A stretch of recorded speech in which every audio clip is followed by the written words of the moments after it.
बिस्मिल्लाहिर्रहमानिर्रहीम। मैं हूं आपका मेज़बान वलीद बिन तारिक और 92 स्पोर्ट्स से हमरा एक दफ़ा फिर आपकी खिदमत में हाजिर हूं। मैं अवाम के पास गया और लोगों के एहसासात और जज्बात जाने और उनकी राय जानी कि पाकिस्तान टीम के कैप्टन किसको होना चाहिए। आखिर क्या ऐसी वजह थी कि पाकिस्तान टीम पहले तो अरूज की तरफ गामजन थी, लेकिन एक दफ़ा ना जाने फिर क्या हुआ कि उन्होंने नीचे की तरफ जाना शुरू कर दिया। पाकिस्तानी टीम, सब लोगों की यही राय थी कि पाकिस्तानी टीम का कप्तान वही कप्तान होना चाहिए जो पहले था, ज़रूरत नहीं थी चेंज करने की। सब बात कर रहे थे कि वर्ल्ड कप की एक नाकामी के बाद कप्तान चेंज कर दिया। हमारी टीम की असल वजह क्या बनी हारने की? बात यह है कि हर बंदे ने यही एग्ज़ाम्पल कोट की कि जो बड़ी टीम्स हैं, इंग्लैंड की बात की जाए, ऑस्ट्रेलिया की बात की जाए, उसके बाद इंडिया की बात की जाए, ये सारी टीम्स अपने कैप्टन्स को टाइम देती हैं। लेकिन हम क्या करते हैं? हम थोड़ा सा टाइम देते हैं, वो अपने सेट होने की पोजीशन में आता है, गलतियों से सीखने की कोशिश करता है, तो हम उसे हटा देते हैं। ज़रा सा कोई मसला हो, हमारे मैनेजमेंट के इश्यूज सॉल्व नहीं हो रहे। तो मैं आज जिस टॉपिक पे बात करने आया हूँ वो एक बहुत अहम टॉपिक है कि आवाम ने तो कह दिया कि बाबर आजम को कप्तान रहना चाहिए, तो बाबर आजम की ऐसी अचीवमेंट्स क्या थी जिनके बिना पर आवाम ने ये फैसला किया। सबसे पहली बात तो यह है कि बाबर आजम ने टीम में वो यूनिटी क्रिएट कर दी थी जो कि मुझे नहीं लगता कि 1992 के बाद हमें पाकिस्तानी टीम में इस तरह की यूनिटी देखने को मिली। हर बंदा आपस में मुत्तहद था। सोशल मीडिया पर आप अक्सर वीडियोज़ देखते थे कि बाबर आजम किस तरीके से टीम को लीड करते हैं। इवन कि उनके बारे में मशहूर हो गया था कि दोस्ती यारी स्क्वाड उन्होंने बनाया हुआ है। बाबर आजम ने एज अ कैप्टन अपनी टीम को ओडीआई में नंबर 1 रैंकिंग पे पहुंचाया। उसके बाद सेमीफाइनल 2021, वो भी उसमें हम 2021 में हम अनबीटेबल ग्रुप स्टेज में सेमीफाइनल में पहुंचे और ऑस्ट्रेलिया के खिलाफ हमारी बैड लक होगी, जो कि मेरा ख्याल है ऑस्ट्रेलिया को नॉकआउट्स में हराना बहुत ही मुश्किल काम है। सेमीफाइनल में शाहीन शाह अफरीदी को छक्के पड़ गए और सईद अजमल की याद ताज़ा हो गई एक दफ़ा फिर। उसके बाद 2022 के एशिया कप के फाइनल में हम लोग बाबर आजम की कप्तानी में गए। 2022 के T20 के वर्ल्ड कप के फाइनल में हम बाबर आजम की कप्तानी में गए। इसके बाद सबसे बड़ी अचीवमेंट जो बाबर आजम की थी वो इंडिया को वर्ल्ड कप्स में हराना।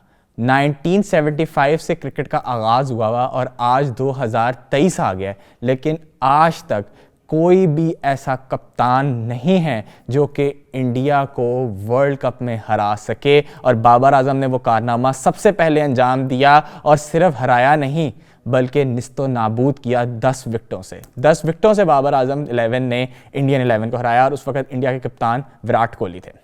इसके बाद 48 ईयर्स में, इससे पहले नहीं हुआ, एक मायानाज batsman the great Viv Richards कहते हैं you can't leave a Babar Azam behind. आप बाबर आजम को पीछे नहीं छोड़ सकते, लेकिन हमने वो भी कर दिया। बाबर आजम के कुछ स्टार्ट्स की तरफ जाते हैं।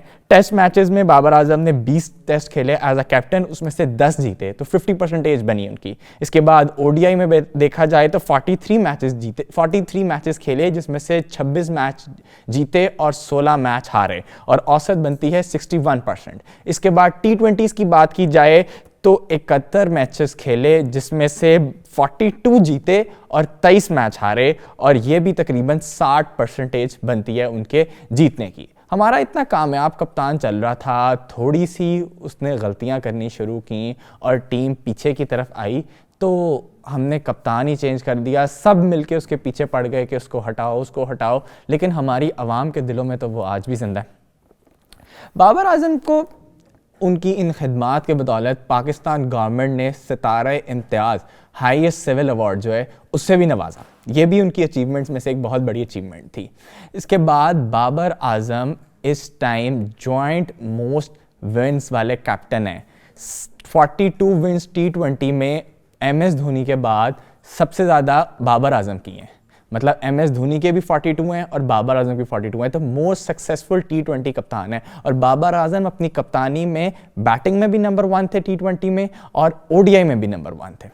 इसके बाद अभी रिसेंटली जो न्यूजीलैंड की सीरीज़ हुई उसमें भी बाबर आजम ने एक नया संगे मील जो है उसको अबूर किया। T20 में सबसे ज़्यादा रन्स विराट कोहली थे सेकंड नंबर पे रोहित शर्मा के हैं और तीसरे नंबर पे इस T20 सीरीज से पहले मार्टिन गप्टिल थे। लेकिन बाबर आजम की 3 कंसेक्यूटिव 50s के बाद मार्टिन गप्टिल को उन्होंने तीसरे से चौथे नंबर पे कर दिया और खुद तीसरे नंबर पे बराजमान हो गए हैं। तो T20 में भी वो ऑल ओवर द वर्ल्ड सबसे ज़्यादा रन्स करने में तीसरे नंबर पे आ गए। यानी विराट कोहली और रोहित शर्मा के बाद अगर किसी बैट्समैन का नाम आता है तो वो बाबर आजम का नाम आता है। तो मेरा नहीं ख्याल था कि बाबर आजम को T20 की, वनडे की और टेस्ट की कप्तानी से हटा देते, लेकिन वाइट बॉल कैप्टन मैं समझता हूं कि बाबर आजम को ही रखना चाहिए था। और ये मेरा ख्याल नहीं, ये तमाम पाकिस्तानी अवाम का भी यही ख्याल था कि बाबर आजम को ही हमारा कप्तान रहना चाहिए। तो ये मैंने आपके साथ बाबर आजम की कुछ अचीवमेंट्स की कि लोग ऐसी हवाओं में बातें नहीं कर रहे थे। हमारी मैनेजमेंट से ज़्यादा फैक्ट्स एंड फिगर्स को चीज़ें रख के तो हमारी अवाम को पता था। तो उम्मीद करता हूँ कि हमारी मैनेजमेंट तक ये पैगाम पहुँचे और हम एक ऐसा कप्तान मुकर्रर करें जो काफ़ी अरसे तक पाकिस्तान को सर्व करे और ये पाकिस्तान क्रिकेट के लिए खुशाइन बात रहे। इसी के साथ अपने मेज़बान वलीद बिन तारिक को दीजिए इजाज़त। इंशाल्लाह ताला फिर मुलाकात होती है। अल्लाह हाफ़िज़।